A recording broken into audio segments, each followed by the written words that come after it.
viewers, it's time for Superfast 50. I'm Shivangi Shukla. Let's get started. After 3.5 years of persistent, honest fight, Republic stands vindicated as a false TRP case collapses after admission of falsification.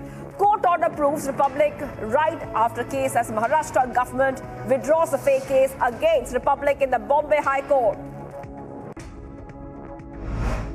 In a court, Maharashtra's crime branch has accepted their evidence was falsely planted against Republic Media Network in the fake TRP case. The Maharashtra police has accepted in court that in the fake TRP case, the witnesses were threatened. They were coerced into giving statements against Republic Media Network. NCW Chief Rekha Sharma called in President Draupadi Murmu at the Rashtrapati Bhavan to submit the panel's report on the atrocities in Sandesh Khali. NCW panel in its letter to President Murmu has recommended that imposing President's rule in West Bengal. Calcutta High Court allows ED to file a contempt plea against Mamata government for not handing over Shah Jahan to CBI. Says just because the case is pending with the Supreme Court does not mean the High Court order should not be followed. After multiple attempts to delay the process despite Calcutta High Court's order, the West Bengal CID has handed over the custody of arrested mafia Sheikh Shah Jahan to CBI. Celebrations erupted all over Sandesh Khali. They were observed after High Court's order of Sheikh Shah Jahan's handover to the CBI. Out of the 40 women that came from Sandesh Khali, Prime Minister Modi met 5 of them, heard their grievances and assured them of his support. PM Modi inaugurated and laid the foundation stone of multiple development projects in Bihar worth over 12,500 crores. He also addressed a rally in Heraut at the opposition over their Parivarvad politics. PM Modi holds roadshow at 12-kilometer stretch in Bengal's Barashat. This is Prime Minister's second visit to Bengal in the last 5 days. Timing the Mamata-led TMC government in West Bengal, PM Modi charges that Mamata's misgovernance in the state, calls her government anti-women. In a scathing attack on the Mamata government, Prime Minister Modi questioned the delay in the arrest of mafia Don Shah Jahan Sheikh, says TMC is using all its might to save the culprits of Sandesh Khali. Slamming Mamata's misgovernance, Prime Minister Modi says central schemes including helplines for women are not being implemented in West Bengal, questions Mamata over lapses. After Lalu Prasad Yadav's drive on PM Modi for not having a family, PM Modi has hit back in West Bengal, says people of Bengal are my family.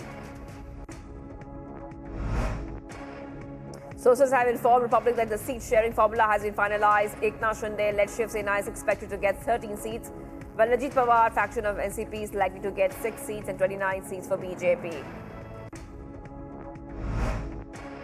Senior congressman and former Maharashtra CM Prithviraj Chavan has now passed a baton to Coordination Committee for Maharashtra Vikas Aghadi's seat-sharing formula, and says decision will come at the right time. The committee will accommodate Prakash Ambedkar accordingly. The MVA government, the meeting in fact has concluded without any announcement of names, and leaders say that decisions will be taken at the next meeting of the Coordination Committee on March 9th. Now, the VBA chief Prakash Ambedkar calls the discussions positive. Union Minister Smriti Irani slammed the Congress for taking so long and talking so long to declare a candidate from Amethi amid speculation of where Rahul Gandhi would contest from. Says it's a strange spectacle in the politics of Congress. Former TMC leader Tapash Roy joined the BJP in presence of Bengal BJP leader Suvendu Adhikari at the party office in Kolkata. During his visit to West Bengal, Prime Minister Modi inaugurated India's first underwater metro line in Kolkata that features a 10.8-kilometer long underwater tunnel. That the Prime Minister also took a ride on the train from Esplanade to Havara Maidan along with several other school students. While speaking at the event in Mumbai, Home Minister Amit Shah says that this year 40 nations will go to polls around the world, which will determine their governments for the next 4 to 5 years. But elections in India will decide the next 25 years. Delhi High Court sets aside the suspension of 7 BJP MLAs from the Delhi Legislative Assembly for an indefinite time after they accepted a petition challenging the Delhi BJP MLA suspension. BJP hails relief and says they were wrongly suspended for raising people's voice. Face-off between Aam Aadmi Party and Congress intensifies in Punjab State Assembly after sloganeering by the Congress MLAs in the House. Punjab Assembly Speaker marshalled all the Congress members out from the State Assembly except Sandeep Jhakar for leaving their seats and creating havoc. Tamil Nadu BJP President K. N. Malai held a meeting at the party headquarters in Chennai ahead of the Lok Sabha elections. The meeting primarily focuses on finalizing candidates for the upcoming election. The meeting took place in the presence of BJP State President, Union Minister L. Murugan and other senior party leaders. Himachal Pradesh Minister Vikram Aditya Singh met the 6 rebel Congress MLAs after their disqualification petition reaches Supreme Court. Says, I went to meet the MLAs and convey their sentiments to the High Command, adding that the MLAs have to take a decision on how things pan out in times to come. Congress Secretary Sudhir Sharma was expelled from his position by the Congress President Mallikarjun Kharge. He was one of the disqualified rebel MLAs who had cross-voted to BJP during Rajya Sabha polls. The Congress General Secretary Ravindra Shrikantaiah from Mandya has now submitted his resignation to the Congress chief D.K. Shivakumar, saying the party is unilaterally taking decisions for the Lok Sabha elections without consultation with local leaders. In another blow to the DMK in the state of Tamil Nadu, All India Forward Bloc dumps DMK and India Alliance, joins hands with the AIA-DMK. Party leaders meet AIA-DMK General Secretary Palaniswamy to cement ties. Chief Electoral Officer Dr. BVRC Purushottam held a coordination meeting with central and state level enforcement agencies ahead of the Lok Sabha elections. The meet was held to ensure coordination easier among agencies for conducting the election smoothly. As Israel and Hamas continue to negotiate a ceasefire ahead of the Muslim holy month of Ramadan, explosions and smoke were once again seen on the Gaza skyline as IDF movement was spotted along the border of Gaza Strip. After Netanyahu's main political rival and cabinet member meets U.S. Secretary of State Antony Blinken, U.S. officials reiterate that an opportunity for an immediate ceasefire between Israel and Gaza is within reach. Says skeptical, is Hamas actually wanting a deal as it blocks legitimate requests like giving names of hostages to the released? In another round of humanitarian assistance, the French Air Force carried out a joint operation with Jordan, with Egypt and UAE to airdrop crucial aid in Gaza. This comes as airdrops have emerged as a supplementary method to supply aid in the war-stricken Strip amid the intensified conflict with Israel. Hundreds of desperate Palestinians chased after 8 trucks in the outskirts of Gaza City. As per the UN, northern Gaza has barely received any aid in recent weeks as the Israel offensive intensified in the region. UN warns the situation is so bad that it could cause a famine.